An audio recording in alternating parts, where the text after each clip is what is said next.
Well, welcome. We are so glad you're joining us today for our presentation on the role of physical health in spiritual progression and adjuster communion. We all know that our bodies are temples of the Spirit of God within, which is our thought adjuster, and that caring for our body is an extremely important component of communing with our adjuster and continuing to make spiritual progress. We would like to introduce ourselves. My name is Sherry Gaines, and I am a yoga teacher as well as a holistic health practitioner. I've been involved in holistic health and wellness for nearly 30 years, so this topic is near and dear to my heart, and I'm very delighted to share it with you today. And now I would like to introduce my colleague, Richard Rosen. Good day, everyone. My name is Richard Rosen, as Sherry mentioned, and I have been involved in studying health of the physical body in relation to the spirit and mind since the early 90s. It came about because I had an issue with my digestion. I went to the University of Connecticut Medical Center, figured they're going to know everything, and they were abysmal in their knowledge. Couldn't help me whatsoever. There happened to be an alternative medical practitioner in my small town by chance. I went there, and in one meeting, he told me exactly what it was, which in this case was lactose intolerance, even though there was something deeper than that, but that solved the immediate problem. But ever since then, I decided that I better learn for myself, take control, so I am in charge of how I'm going to live my life physically, health-wise, and have the knowledge to do it properly. Focus of our presentation is how to regain, maintain, and optimize health to facilitate communion with our thought adjuster. And it is very clear from our Urantia book that our physical health does promote and it can retard our spiritual consciousness, our adjuster communion, and the growth of our soul. We've recently come across a very interesting letter that Dr. William Sadler wrote to one of his associates back in 1941. And what we would like to highlight for you today, as you can see outlined in red, that Dr. Sadler indicates that many times our unseen friends have told us that our life obligations in order of importance are, number one, take care of the health. And you can see the other three, but isn't it interesting that our unseen revelators specifically pointed out that taking care of our health was a life obligation? I'd like to add to this, Sharon, that we are a spiritually minded people in general. We seek to have a relationship with God, make it the best we can. But here, Dr. Sadler is pointing out, we have a great potential for spiritual and religious attainment. What we do not realize is what is the potential to go even further that is hindered by the state of our health. As we've mentioned briefly, we are a threefold system: body, mind, spirit. And we're not just a collection of isolated parts. We are a threefold system. And we would like to share some quotes today from our revelation to validate this. The first one from paper 2, 711, is health, sanity, and happiness are integrations of truth, beauty, and goodness, as they are blended in human experience. Such levels of efficient living come about through the unification of energy systems, idea systems, and spirit systems. And from paper 100, health, mental efficiency, and happiness arise again from the unification of physical systems, mind systems, and spirit systems. The inspiration behind all of this is from paper 110. It is to the mind of perfect poise, housed in a body of clean habits, stabilized neural energies, and balanced chemical function, when the physical, mental, and spiritual powers are in triune harmony of development, that a maximum of light and truth can be imparted with a minimum of temporal damage or risk to the real welfare of such a being. By such a balanced growth does man ascend the circles of planetary progression one by one, from the seventh to the first. Let's discuss the value of disease or disharmony. Now, it may sound strange that there's value in disease, but as a spiritual-minded people, we know that when the hammer falls on our big toe, it's like our mind goes there. Then to question what happens after our attention is brought.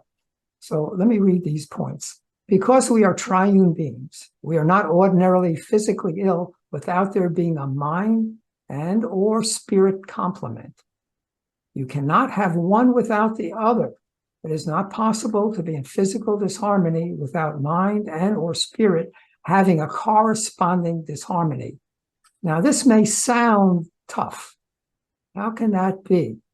Now, there are such a thing as the accidents of time, and that doesn't apply. But for most things, when we have an effect in our spirit, our mind, or body, they're all interconnected, as Shari just reviewed, in the threefold nature of our being.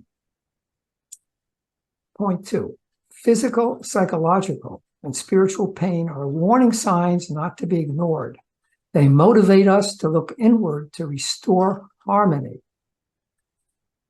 And last, develop a holistic perspective of recognizing and transcending this harmony. Now, I'll give you an example of how this worked in my life. Some years ago, I got a toenail fungus. And so, as is customary with me, I asked God, why? Because I knew of the principle that one is not connected to the other parts of our being. It became obvious. I walk barefoot in the house. I never look where I'm going. Now, the reason why I don't look is because I'm trying to accomplish so much. So when I'm going from the bedroom to the kitchen, I want to think about a few things, and the mind is this where and that where, but it's not on where I'm walking. That was the mindful component. I thought, okay, that makes sense. So it's just a question of paying attention. But wait, there was also a spiritual component. I brought up with an attitude that scarcity characterizes reality. There's never enough. You always got to get whatever you need. That means time is never enough. So that's why I would spend as much time as I could being efficient and not focusing on where I was walking. And so God revealed to me that his universe is one of abundance. We have all of evolution to accomplish everything. I don't have to get it all done in this certain amount of time. Same with my tasks. I have to put my mind and my spirit in focus with my physical on whatever I'm doing. So that's the example I have. You have one, Shari? My experience was with back pain. I was experiencing pretty much chronic back pain, and as Spirit would have arranged it, I saw a flyer one day for a yoga class. I had heard that yoga could potentially help back pain, et cetera, et cetera. So I joined the class, and within a month, my back pain started to abate, and I started to feel better. This pain was a beautiful warning sign. It had great value. I've looked back on that opportunity as my body telling me, you're doing something wrong. It's giving you this result. Lo and behold, it led me to not only a new professional path, but it led me to a whole new way of living. We invite you to reflect on some times in your own life where a physical manifestation led you to some very positive changes in your life. Now we're going to be talking about physical health and adjuster communion, what that connection is, in particular, what inhibits the work of the adjuster. Religious experience, which includes adjuster communion, is markedly influenced by physical health, inherited temperament, and social environment. Markedly influenced by physical health. It recalls to mind William Sadler's letter, where health is the first thing to make sure you have right, for on that foundation, everything else is built. Continuing on, the seraphim said, much of my difficulty was due to the buoyancy of health neutralized by the debility of disease. The adjuster remains with you in all disaster and through every sickness which does not wholly destroy the mentality, but how unkind knowingly to defile or otherwise deliberately to pollute the physical body, which must serve as the earthly tabernacle of this marvelous gift from God. All physical poisons greatly retard the effort of the adjuster to exalt the material mind. So on to 3, I pointed out from both references, disease, pollution, and poison.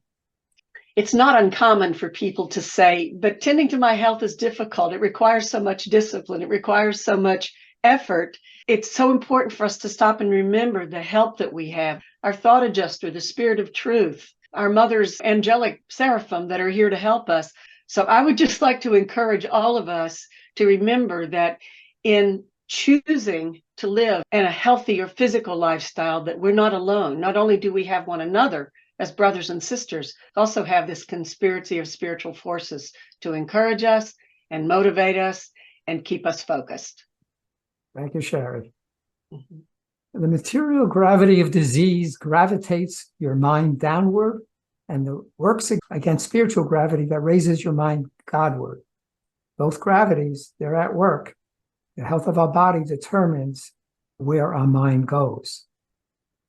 The material and the spiritual are one in the infinite. That's how it all began. Therefore, here's a question. Should the care we give to our physical well-being be as important as our spiritual well-being? Since Jesus came 2,000 years ago, his was a spiritual uplift. It is so easy to be spiritual these days. That spiritual rising reminds me of the saying, you could be so heavenly high that you're no earthly good. So the health of our well-being, as we have read previously, is foundational to our spiritual well-being and our mental well-being. The answer to this question is yes, it should be important, but why haven't we, as a people and population in general, been able to attune to their health in a way that's actually effective? People spend a huge amount of time on their health, but usually it's after it gets bad and then it's reactive. That should not be the case, and we'll be talking about that. Thank you, Richard. It reminds me of that wonderful old cliche, which is true. An ounce of prevention is worth a pound of cure. And perfect. That's exactly what we'll be doing. Wonderful, Sherry. Yeah, we really are encouraging living a preventive lifestyle, keeping the health intact so that we're not dealing with things only when they become a crisis. Now we're going to talk about the mechanics, the physics of how it all works. Adjuster communion. We're dealing with the pineal gland. It facilitates the work of the thought adjuster. Inherent imagination and spiritual receptivity is definitely influenced by this differential chemical endowment, meaning certain glands that are comparable to the pituitary glands. The pineal gland is the third eye chakra and is known in Hinduism, Buddhism, and Ayurveda to play an important role in the individual's spirituality. A closed third eye leads to confusion, cynicism, and lack of purpose. An open, healthy pineal gland is associated with clarity, imagination, intuition, and universal connection. So the life carriers designed these glandular secretions purposely as a facilitation of the adjuster's work. And we're going to hear about this from Joshua Wilson when he talks about the physics of the thought adjuster, the brain, and the soul. In the Urantia book, we read that we have two brains, right? Not two halves of one brain, two hemispheres of one brain. It actually comes right out. You got two brains. The Urantia book says that the thoughts, once they're a bona fide adjustment has been made, right? Because we've been tossing them again back and forth over the two sides, kind of like a tennis ball. Falling, played back and forth and back and forth. And we wanted to finally score or settle over on the right side with that player. The net in the middle is the corpus callosum, a bundle of nerve fibers about that thick that connect the two hemispheres. So mostly keeps the two hemispheres apart. And they have very different views on the body. The left hemisphere is very sure of itself. It doesn't know, it doesn't know. If you're feeling that way, or if you're talking with someone who's like super self-assured, you just think they got it all mapped out, they have all these settled opinions and long-standing prejudices, take with them to the grave, then that's probably they're really over there. And maybe somebody over here is like, they're so seeing the big picture that sometimes you can't stop and get into the practical stuff. It's floating in the breeze. Right, but we're supposed to have the balance between these two. And once the decision is made and it lodges in the big picture, then the thought adjuster says, bingo, you just had thought adjustment. And then this was transferred up into the soul realm, into our transcript. This is not the brain. This brain is just like almost like a TV or something. Upon images are passed and you play with it. The soul is our eternal part. Obviously, we're not taking the brain. Let's compare. Just a physical organ. But it's the place where this is all going on. But then every night we go to sleep. During the deepest part of sleep, for maybe 30 seconds or a minute or maybe 5 minutes, the pineal gland secretes a certain substance. We're pretty sure now it's DMT, dimethyltryptamine. That the substance facilitates the thought adjuster making the registration in the superconscious during our sleep. And so whatever we learned here and whatever thought adjustment now becomes kind of permanentized as part of our soul transcript that we're going to take with us into eternity. The Urantia book says we're not only the two brain series, but we're the two gland series. So the pituitary and pineal gland that are there for a specific purpose. I'm not making this up. Go read it as Urantia book. It's called the Spirit Receptivity Series. I couldn't tell you exactly why, but I do know it happens. That your nervous system is aided to be involved with spiritual receptivity, interaction, and reciprocation with your soul. Our bodies are designed that way. Okay, so that the body is housed in what the Urantia book calls balanced neural energy. And you're at peace, and you're in prayer, and you're in worship. You can go through your day, and your thoughts can be adjusted. You don't have to be in conflict. And then you can go to sleep. These can be registered, part of your knowing, the upload. Right. Yeah. And then you can wake up the next morning and start out and have a better day than you ever had. Joshua Wilson just discussed how the pineal gland facilitates the work of the thought adjuster. Here is a reference. Sometimes during sleep, the adjuster is able to arrest the mental currents, to stay the flow, and then to divert the idea procession. And all this is done in order to effect deep spiritual transformations in the higher recesses of the superconscious. This is from Joshua Wilson's book review, this quote, Thought Adjustment Between the Two Brain Hemispheres, the Master and His Emissary. Excellent. It's in our resource document, which we'll talk about later. It has been hypothesized that the pineal gland in humans makes the secretion for a few minutes each night during the deepest part of sleep. This is likely a time when spiritual presences would like to register superconscious concepts in the human mind. This is the physics of how the adjuster transcribes anything of value that we have reflected on during the day and put into our higher consciousness. And he takes it from the higher consciousness, which is still going to perish with the body, but now he translates it into the soul, and he uses that for building blocks of the soul. Richard, before you go on, we all know that our soul is that part of us that's going to go on. The thought adjuster is trying to create these building blocks. That's even more reason to attend to the physical health of the body. And now with this information about the gland receptivity, to keep that healthy, as which Richard will now show us and tell us how to do that. And so we will learn then about spiritual receptivity when it's diminished because the pineal gland is suffering harm. How does this happen? Iodine concentrates in the pineal gland as it does in the thyroid and elsewhere, and iodine can be pathologically displaced in the body by the halides fluorine, chlorine, and bromine. This is again from Joshua Wilson's book review. It is estimated that 40% of Americans have significant amounts of fluoride buildup in this gland, pineal gland, by age 17. The fact that fluoride consumption impacts the gland's ability to function is absolutely proven.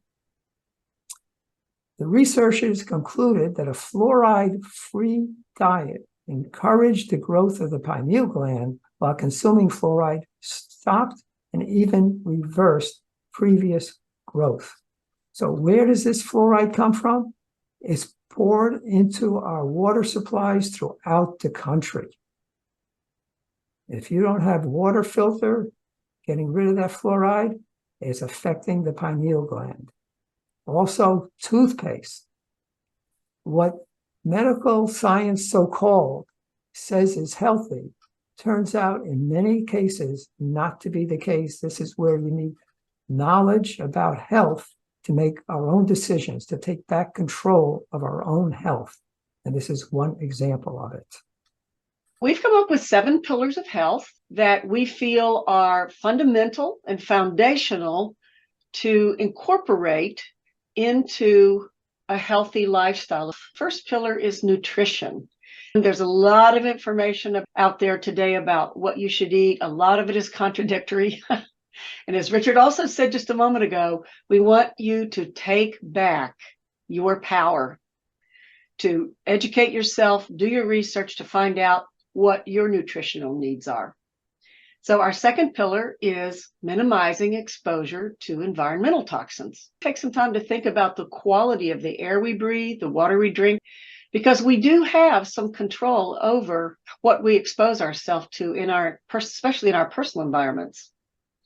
And the third pillar that might be a little new to some of you is the importance of posture. And we'll go into that in a bit more detail of why posture is so vital to the health of our entire body. Our fourth pillar is technology, how we interface and interact with our technology. And as we've said, is it your servant or your master? Our fifth pillar is knowledge of alternative medical solutions, coupled with an awareness of the limitations of conventional medicine. And again, as we go through this, we would certainly invite you to reflect on your own experiences with conventional or alternative medicines, or what some people call more holistic or natural medicines. Our sixth pillar is reducing stress. So how do you deal with it? We all deal with it a little differently. And reducing stress even is related to the choice of people we engage with. Because we all know that there are some people whose energies are negative. They're living more from their animal nature. Even though they're our brothers and sisters, we have to sometimes remove ourselves from toxic people. And our seventh pillar is exercise and movement. We believe that exercise and movement should be body appropriate, age appropriate. And again, there's so many opportunities to find out what the right form of movement and exercise is for you, where you are in your life right now. And let me add to that, Sherry, that there's a reference that says that man cannot cause growth, but he can supply favorable conditions. And these 7 are foundational, favorable conditions for physical health. And they're all necessary. It's like the sign in my dentist office. Do I have to floss every tooth? No, just the ones you want to keep. That's great, Richard. We are hopefully offering you ways to create the favorable conditions. Only floss the teeth you want to keep. I like that. Oh, yeah. Now let's the first pillar here, nutrition. And The subtitle is What Did Non-Industrial Man Eat? Because I find that personally to be a very practical yardstick in determining what foods to purchase and what foods to eat. And the first reference, up to the time of leaving the first garden, Adam and his family had always subsisted on fruits, cereals, and nuts.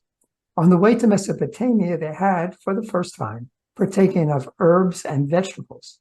The eating of meat was early introduced into the second garden, but Adam and Eve never partook of flesh as part of their regular diet. Neither did Adam's son, nor Eve's son, nor the other children of the first generation of the first garden become flesh eaters. 1930s, Weston Price, who was a dentist, he went out to Polynesia and other non-industrialized people and found that they had perfect overall health, as well as perfect teeth. Their diets contained no refined ingredients, such as sugar or high fructose corn syrup, white flour, canned goods, pasteurized, homogenized, skim or low-fat milk, refined or hydrogenated vegetable oils, these are the seed oils like canola oil, protein powders, which might be a little bit of a shock for us smoothie drinkers. Protein powder is an isolate.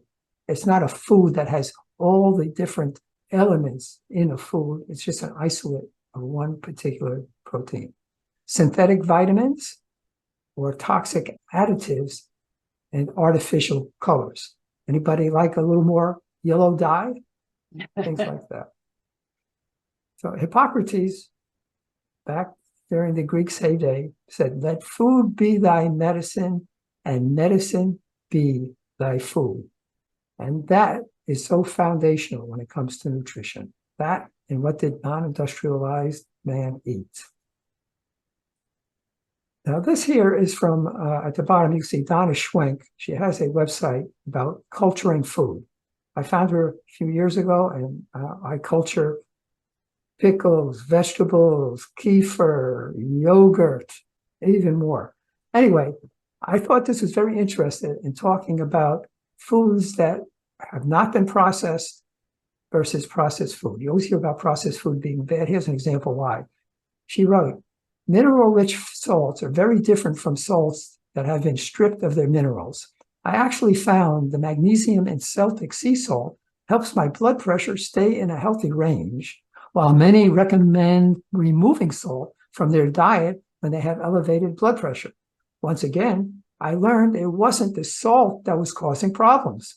It was the refining of salt that was stripped of over 80 minerals that were naturally occurring.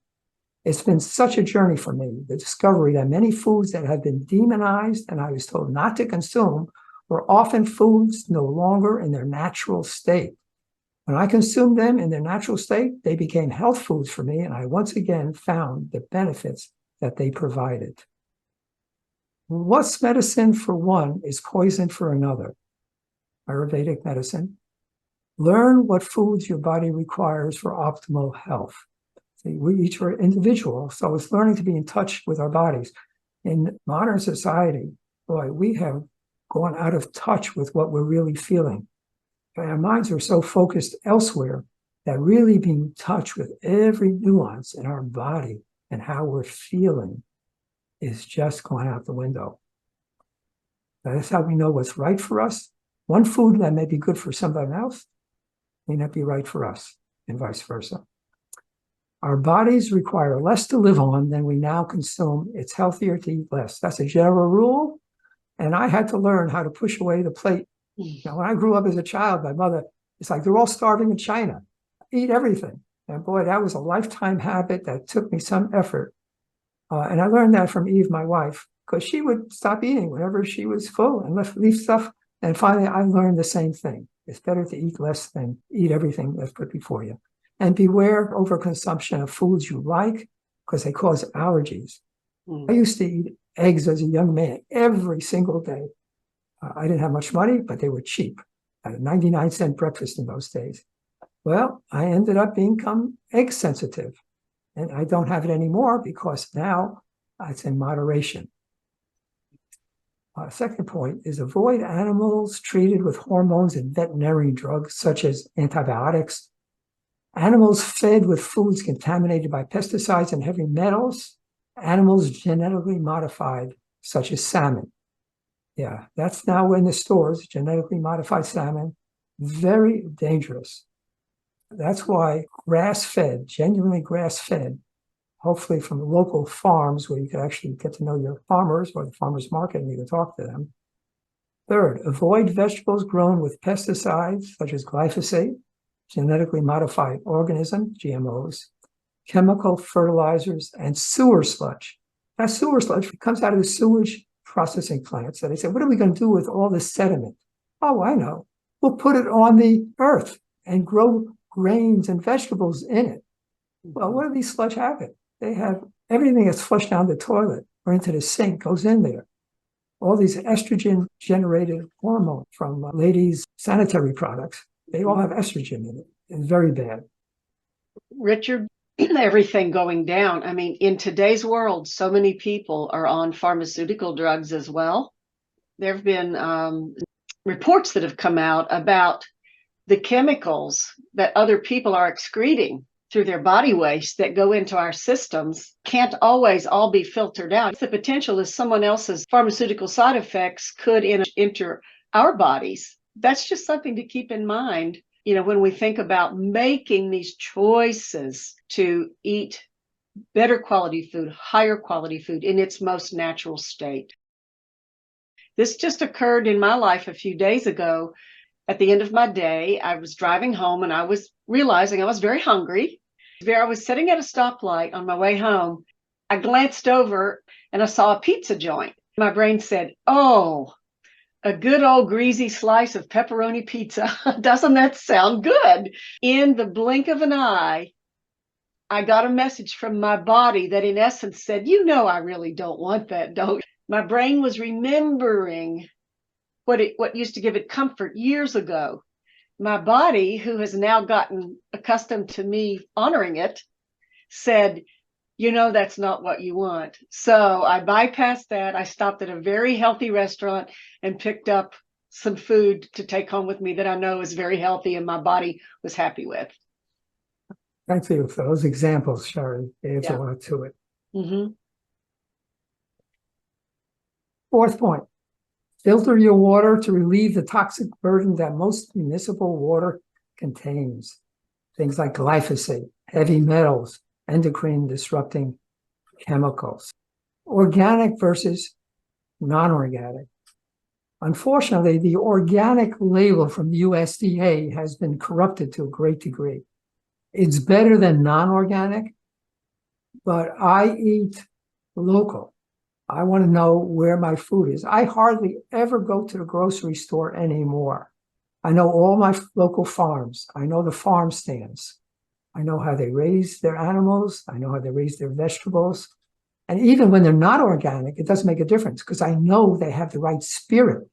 See, when you get a big corporation like Nestle, Nestle owns some organic food labels, but they don't have the spirit, the value consciousness in front of God to do things the right way like small organic producers do. That's why a lot of small companies that began, they began small, then they sold out to big chains, do not buy from a large multinational corporation. I do not trust them.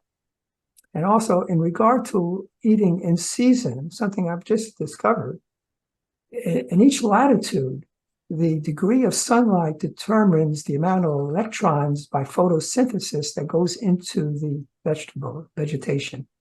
When we eat that, our body is also, by sunlight in that latitude, prepared for that particular amount and quality of electrons that are released when we digest the plant food. So if, for example, you were to ship a watermelon up to Alaska, an Eskimo would eat it. Yes, his body would make it work, but you can imagine that the work it has to do to take bioquality of that foodstuff and adapt it to what he's used to, it just makes it harder on the body. And here's something also, we're talking about toxins in our food. This is a quote from down below. You see where it's from. Most of the mycotoxin you're exposed to comes from your food. And most of the mycotoxin in food is produced during shipping and storage. Generally, about 10% of the food supply is contaminated at the source. Once it has reached its destination, the contamination level is 25%. So to avoid mycotoxin, eat locally grown food is part of the solution. So I saw that. I said, I have to put that in here because it really demonstrates what we're getting in the grocery store. It is dangerous. Local is best. Yes. And also support the local farmers and stores that you want them to be in business. Well, I really appreciate you highlighting the electrons and the latitudes in which we live. That just shows the body is so much a part of our environment. And that's another way of coming into harmony with your outer environment to support your inner environment.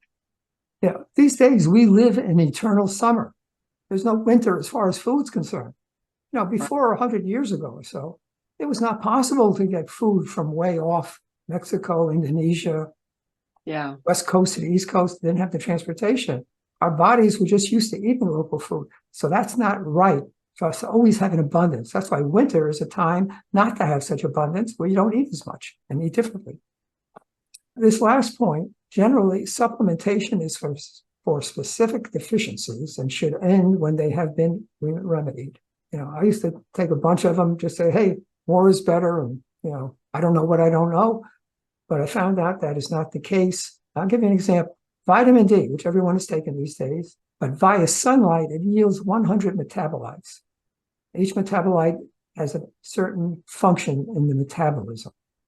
But when you take a supplemental form of vitamin D, you have a handful of metabolites. What about all the others that aren't there?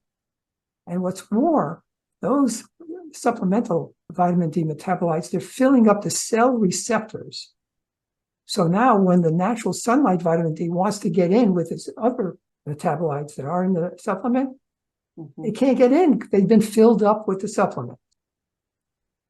Second point I want to make, that there are serious and widespread supplement quality issues. Some of them are like snake oil salesmen. One website, I was reading a message where one person said, I'm up to about 40 or 50 supplements because every time I hear about one, it sounds so good, I take it. There's something not right about that. Eat food that is natural, quality food. Let food be thy medicine and medicine be thy food. In our resource document is a list of quality manufacturers you can trust. But generally, I would say, find a holistic physician, have them do a test on what your nutrient profile is, and take those supplements that you need for specific reasons for a specific time. And if you're taking a lot now, one recommendation I heard, which I like, is stop taking a supplement for a couple of weeks to see if there's any difference. If you don't feel any different, maybe there's no need for it anymore. There's a lot of books on a resource document, but I wanted to point this one out. If you wanted one source to know how to shop and how to source your food, this one is the one to do it. Sina McCullough, she should have died, but she, by food learning, you know how adversity causes us to go places we never would have, same with her.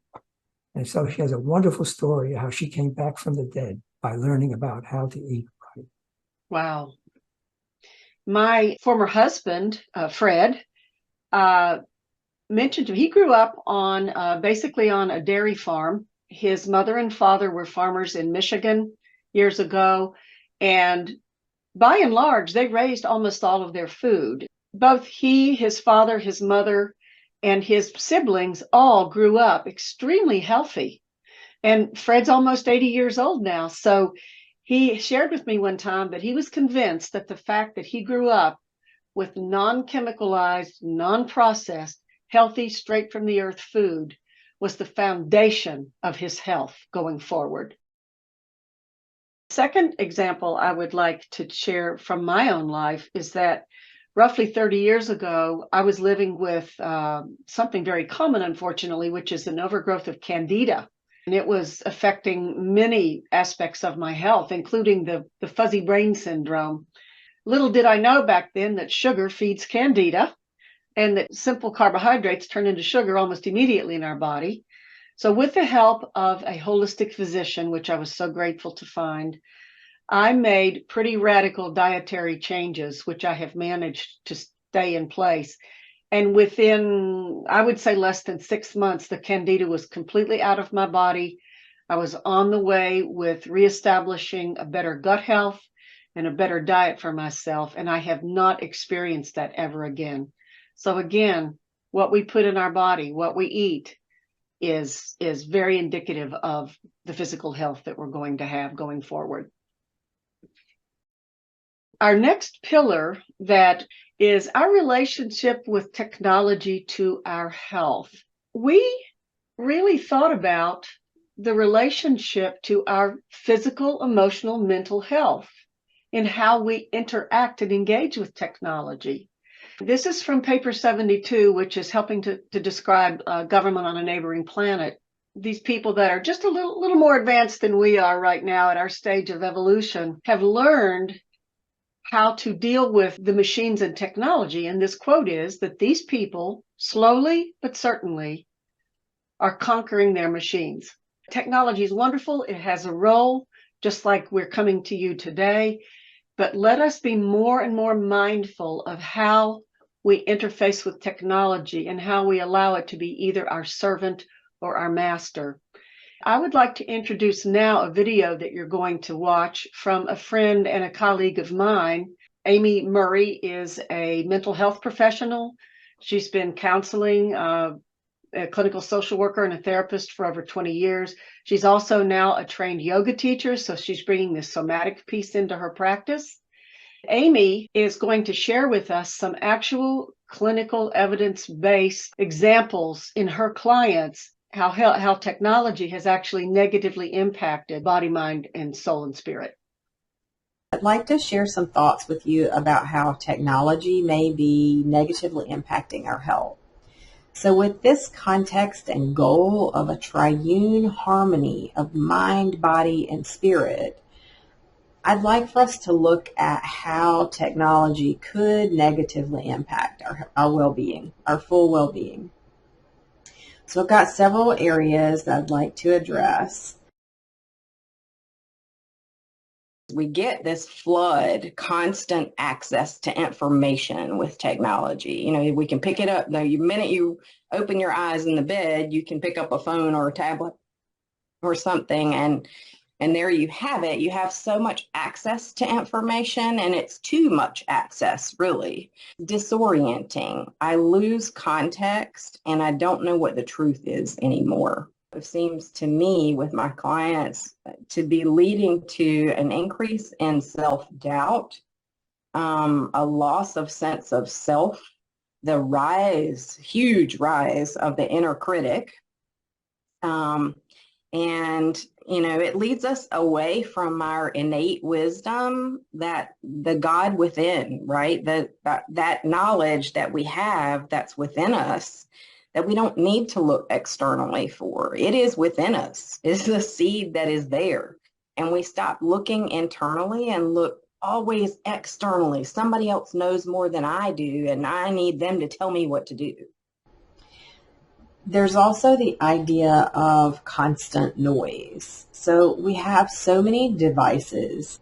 I talk to people who the first thing they do when they wake up in the morning is turn to their phone for news or to check social media streams, and maybe they check their devices or turn to the technology throughout the day. Maybe they even wake in the middle of the night and turn to technology for comfort or companionship or information. And, you know, when we're keeping our mind so occupied with this flood of information, with this constant noise, are we really giving ourselves time to settle into the physical body, to connect to what's going on. How is your physical body feeling? What are you doing to attend to that? And I think sometimes turning away from all the technology is going to help us to do that. Third component I think to consider is how technology is developing an expectation of immediacy. We want things to happen fast. We want things to happen now. We want more information, more advice. We want a resource. We want a solution. We want feedback. That's out of sync with the natural way that time unfolds. You know, a lot of things take longer. So I think we're conditioned to have an expectation that's not proportionate or that's disproportionate to natural evolution of time. We're losing patience in how we interact and relate to ourselves and how we interact and relate to one another. So not only are we struggling to connect to the God within us, we're struggling to connect to the God within each other. And so people are developing intimacy faster without having access to the full feedback loop that you get when you're interacting directly with someone. So say you're sitting in the room with someone, you get the full experience of their body language, and that creates a feedback loop that's necessary for us in building emotional intimacy with people and in self-regulating in our relationships with people. And we don't know them as well as we think we do.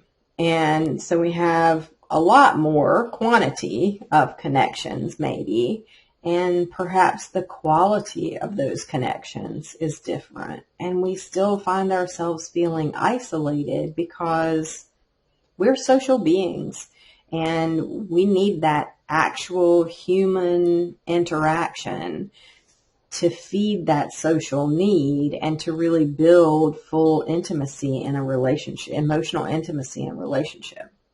I think too, we look at how with all of our visual devices, we've got all the blue light influence. So, you know, blue lights, our screens are constantly available to us. And we also have the electromagnetic field from all these devices. So that's interrupting the vibrational energy, natural vibrational energy that's within our bodies, right? We have electrical currents surging through our bodies it's running our heart, it's running our brain.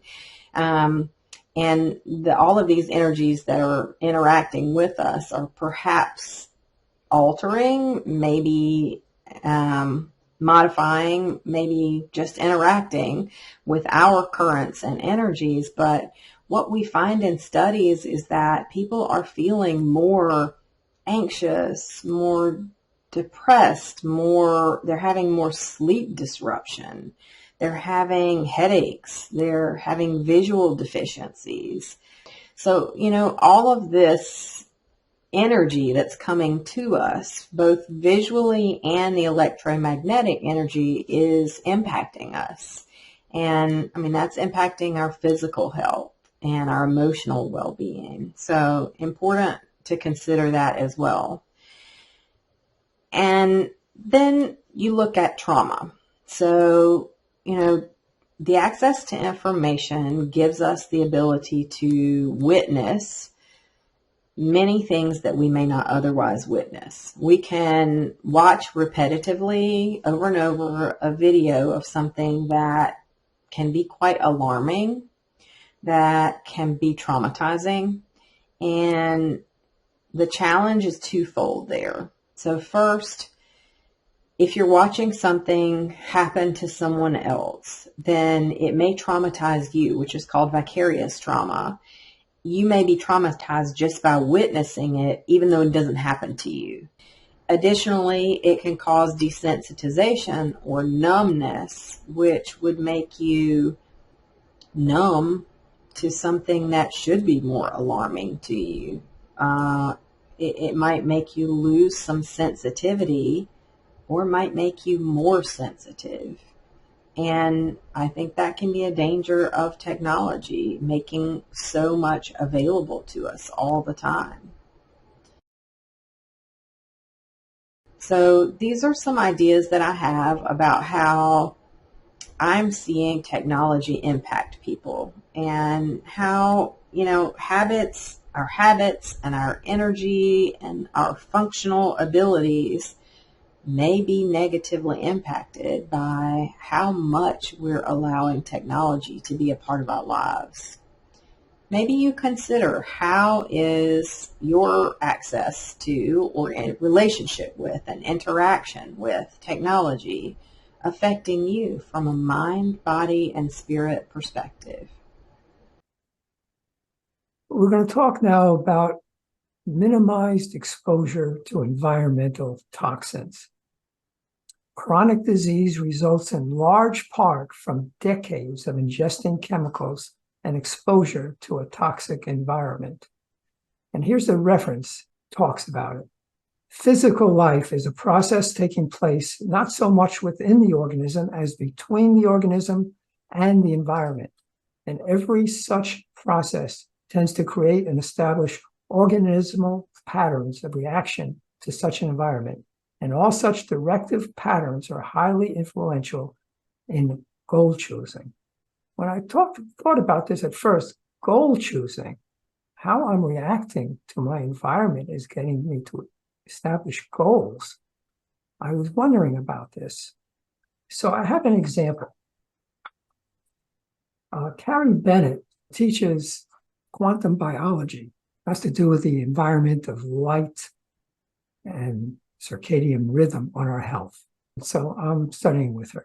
From something she mentioned, I asked her how she changed her life when she was getting out of college in such a way that seemed to remind me of this reference. Carrie Bennett was a science major, and she had the option to become a research scientist.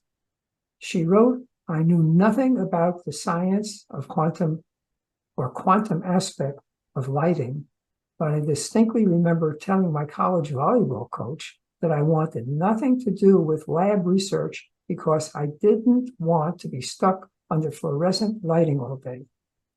That was simply a visceral experience from that type of light that helped direct me away from being in a lab all day."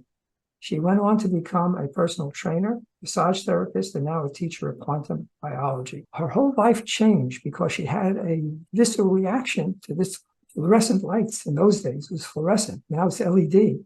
And I myself, when I grew up as a youngster in Brooklyn, New York, I remember going along the street and these big smelly buses with the diesel fume pouring out. I'd hold my breath until I could get away from it as long as I could. But that established a pattern that I always wanted clean air. And therefore, I would never live in a city, an urban environment, because of the toxicity of the air. That's why I live in a small town here in Florida now. And you can think about it yourself, how your life has changed because there's just something in you, how you're reacting to the environment, that you want to get away from things or you want to get toward things. You want to walk in the woods, for example, to heal. Now, the particulars I put on the right of what are some of these environmental problems: foul air and water, glyphosate, herbicide for weed control, which is ubiquitous around the United States, pesticide residue on food. It's again, at least organic, they don't have that. PFOAs, those are flame retardants that they put on furniture, clothing, nonstick cookware. I have all cast iron or stainless steel, and also some ceramic. And last point, cell phone, Wi-Fi, microwave radiation, EMF. The dangers of that are phenomenal, but it takes some learning about it, and this is not the place. They just want to bring it to your attention. Did you want to add anything to this, Sherry? As my awareness has evolved, I am very particular about, like, for example, the soaps and the cosmetics and the lotions that I use on my body.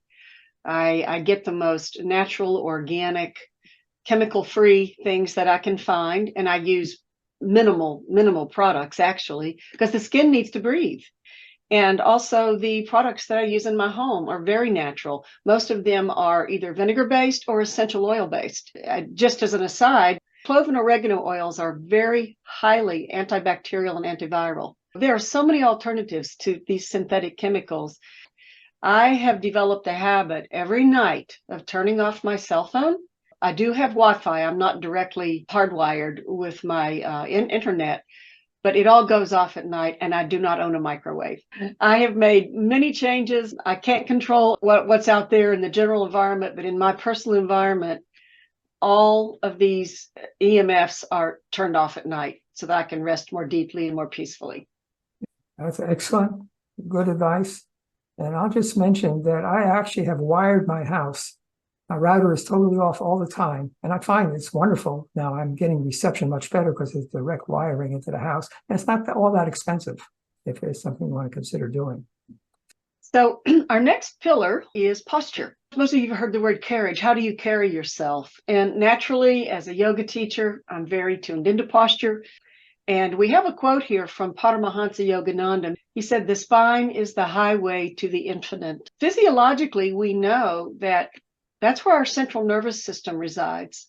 From the base of the brain all the way down to our tailbone, all of the major nerves in our body branch out from the spine into every organ and system in this physical body temple. So a healthy spine, a flexible spine, strong muscles to support the spine are so important. From paper 49, we have, "There are great differences between the mortals of the different worlds, even among those belonging to the same intellectual and physical types. But all mortals of will dignity are erect animals, bipeds."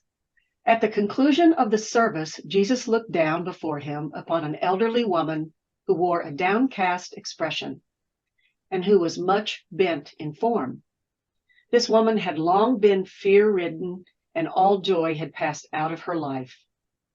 And this woman, who had been bowed down and bound up by the depressions of fear for more than 18 years, believed the words of the Master, and by faith straightened up immediately.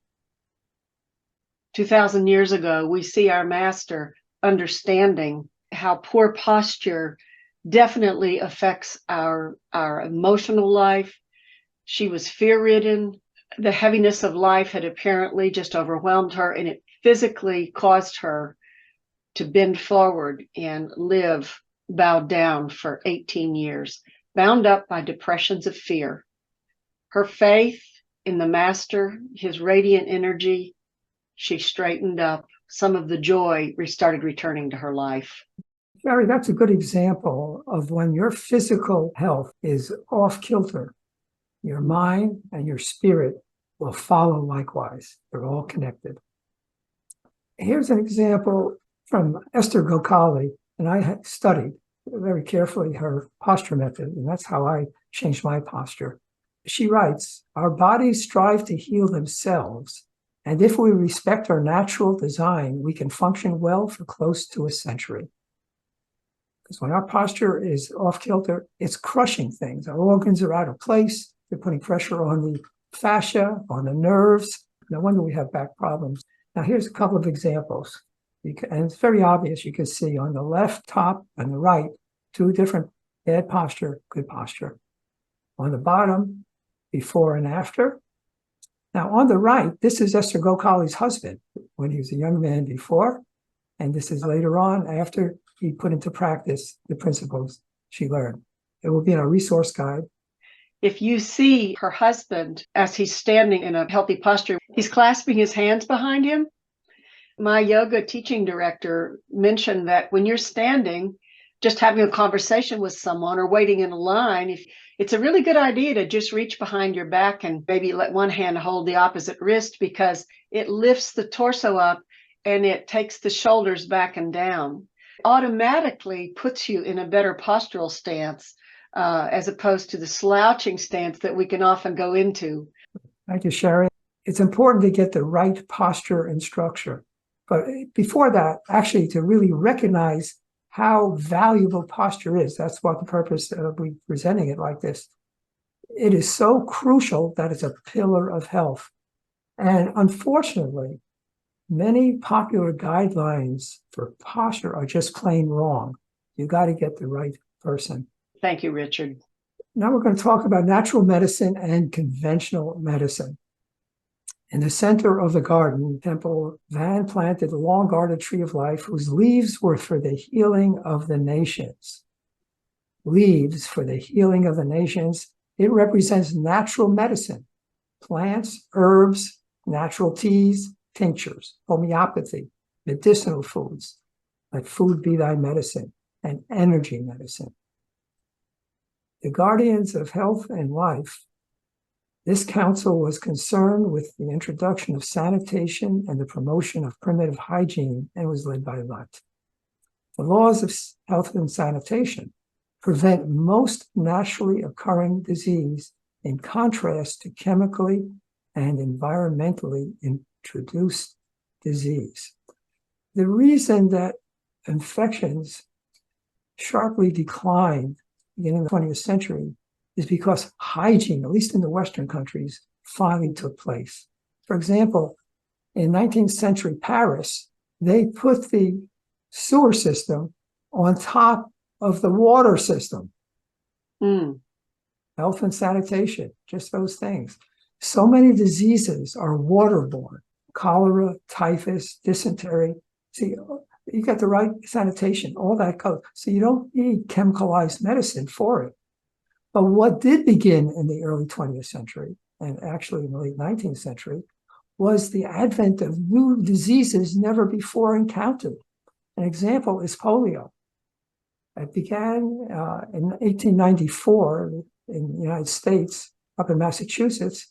And the reason it began is because the gypsy moth had gotten loose and it was ravaging all the trees. So they came up with a pesticide made of lead and arsenic, and they sprayed it on everything. One of the reasons they liked it, it stayed on the leaves. The rain didn't wash it off easily. So everybody was consuming all this lead arsenic tainted vegetation. Now, the reason the kids were particularly harmed by it is because when they're very small, their spinal cord goes right down to the buttocks. When they get, as you get as an older, it rises up, that portion. So the chemicals prevented the naturally occurring immune system from preventing any kind of polio virus from getting out. And where did it get out to? Right in back of the stomach, right in the spinal cord. And then they had paralysis. So that's just an example of what chemicals have induced. And I would say just about everything we're dealing with is decades of ingesting chemicalized food, chemicalized environment. So a question: do you need petrochemical drugs when the laws of health and sanitation are followed? Something to reflect on. You know, Richard, this goes back to one of the themes. Let us consciously choose to getting back in touch with nature. Thank you, Sherry. Knowledge of alternative medical solutions coupled with an awareness of the limitations of conventional medicine. This quote is from Dr. Thomas Levy. The entirety of traditional medicine is mostly aimed at alleviating the symptoms associated with the disease, while leaving the continued progression of the disease itself unaddressed. Limitation of petrochemical drugs. There is nothing in pharmaceutical medicine that actually pushes the body to heal. Pharmaceuticals simply whitewash, band-aid, or cover up symptoms while your body either repairs on its own or further degenerates due to the effects of the chemicals or failure to provide the body with what it needs. And this is a very interesting study from Johns Hopkins Medicine in 2016. The third highest cause of death in the US is medical error. I had two serious medical incidents in my life. Both of them were doctor-induced. These two situations finally made me recognize I had to take control of my own health. I had always been learning anyway for all these years, but I really doubled up on it. So I spend a lot of my time on understanding how the physical body works, how health works, and I had to make a decision that I wasn't going to spend most of my time only on spiritual or mental progress. I had to deal with the physical. And I know that great experience I had when I was in my fundamentalist Christian fellowship up in Connecticut for all these years. I refused to do anything that didn't deal with the Bible or something peripheral to it. So I would not read Time magazine to find out what was going on in the world. Oh no, that's going to take away from me. I'm going to be spiritual only. And then I realized how unbalanced I was. And we talked about that early on, knowing now that the body is the foundation of everything that's supported by it, the mind and the spirit. And the environment of this world now is so toxic. And the medical industry, with everybody dying at such a rapid rate of devastating disease, and now it's common for people to think that they're going to die miserable death. That was never the way God designed it. I'll just end with that. It takes a refocusing and rebalancing of where our time is spent. As Richard said so clearly and so beautifully, he learned through his own experience that he needed to take his power back. He needed to take control of his health. And we do that through education. We do that through commitment. We do that through, the discipline. Billions of dollars are spent every year in marketing synthetic and pharmaceutical drugs. If you look at a lot of these marketing efforts, what they're saying is, do anything you want to. We've got a pill to fix you. You don't really have to attend to your health because we've got a pill that's going to cover up a symptom or give you some relief from it. There's been a lot of really brainwashing going on in thinking this false education that you don't even need to think about your body. You don't need to take responsibility for it because we've got a pill for it. Thank you for that summary, Sherry. And in the resources, we'll have quite a bit of information about conventional medicine and holistic or natural medicine. We're going to move on to another pillar, and it's stress management. Now, stress is a very generic word. What stresses one may not stress another. But we all could agree that we're living in a very fast-paced, rapidly changing world. And as we said earlier with health and technology, we're being bombarded with information, with everything that's going on in the world is available on a screen somewhere 24/7. Again, take back our power. It's up to us to choose what we expose ourselves to, how much. How do we design our daily life? In paper 131, we read that a merry heart does good like a medicine. So we're going to find out that laughter, healthy humor is a wonderful medicine. And from paper 160, the relaxation of worship or spiritual communion as practiced by the Master, Jesus, relieves tension, removes conflicts, and mightily augments the total resources of the personality.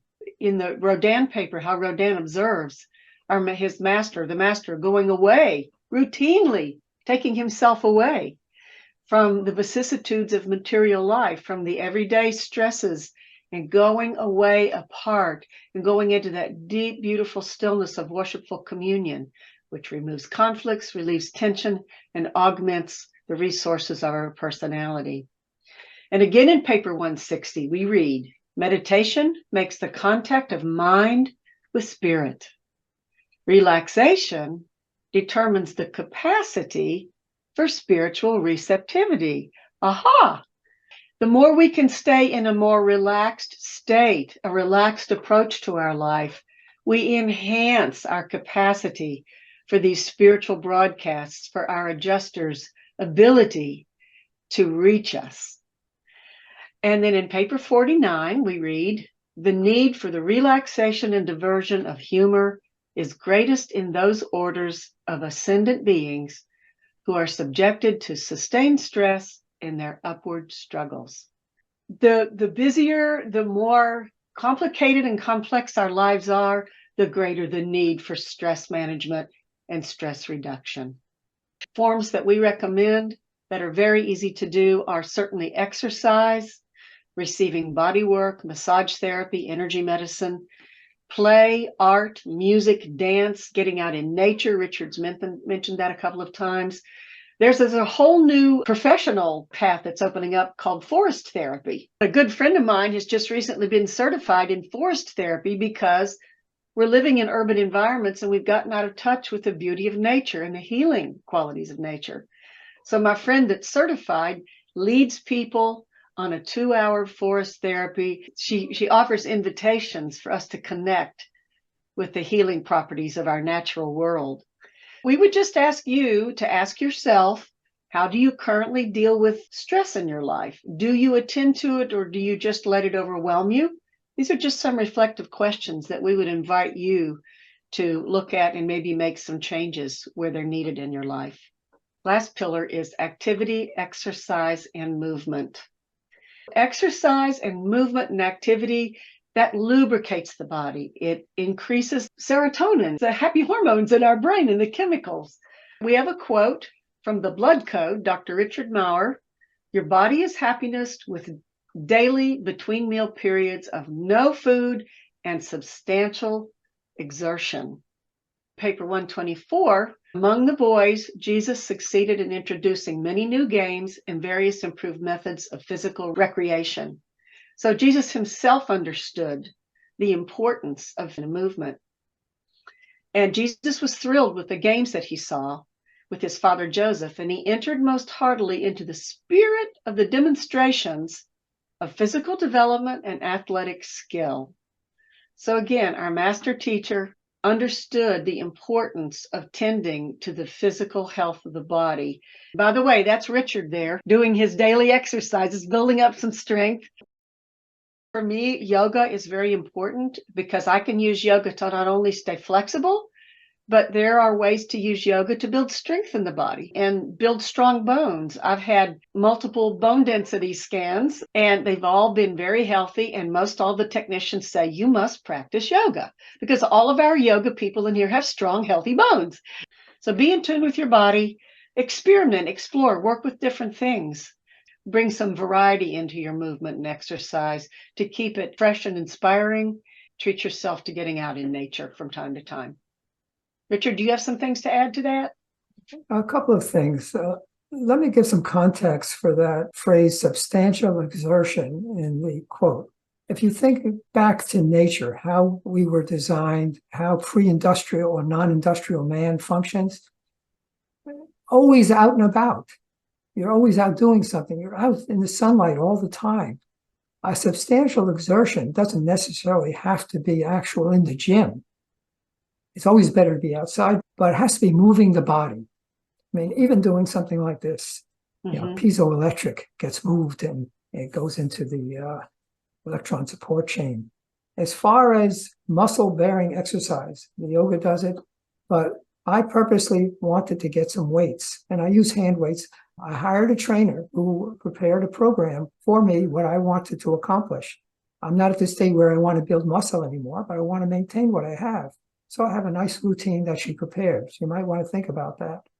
I used to think that exercise might be maybe worth 20% of your total health, but I have since upped that to 30 to 40%.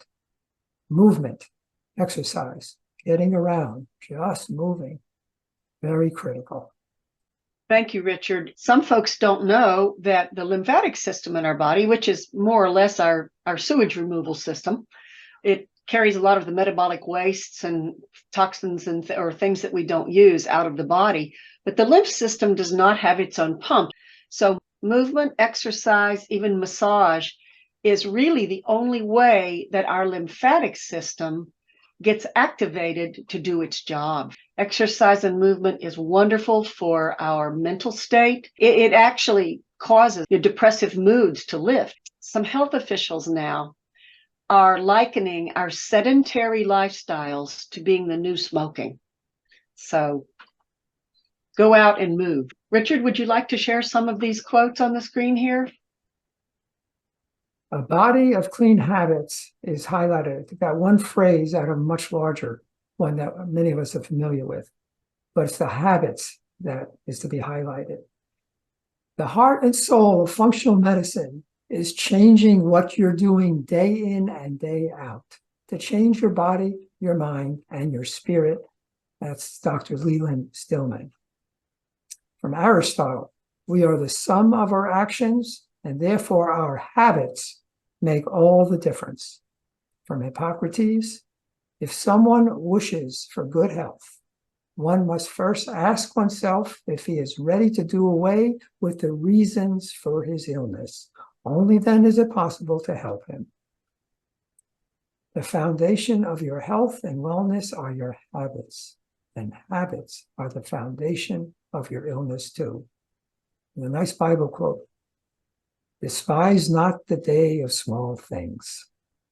And that's what Sherry and I have been trying to present here, is an overview of a multitude of small things, when taken together, has a major effect on our physical, which will affect in turn our mental and then our spiritual health.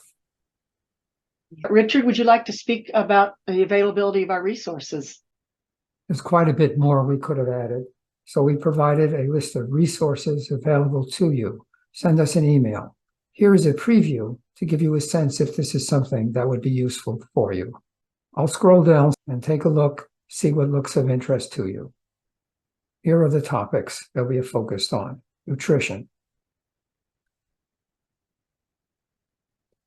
environment,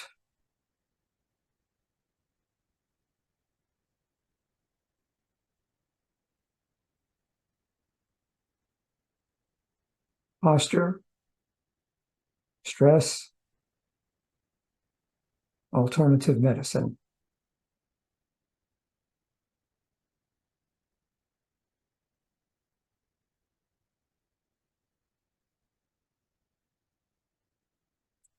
Health coaching and community support. This is a great resource to get fully involved with people who are experienced and expert. And miscellaneous.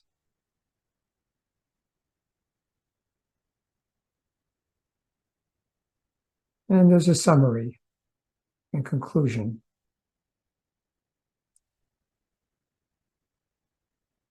And quality supplement manufacturers.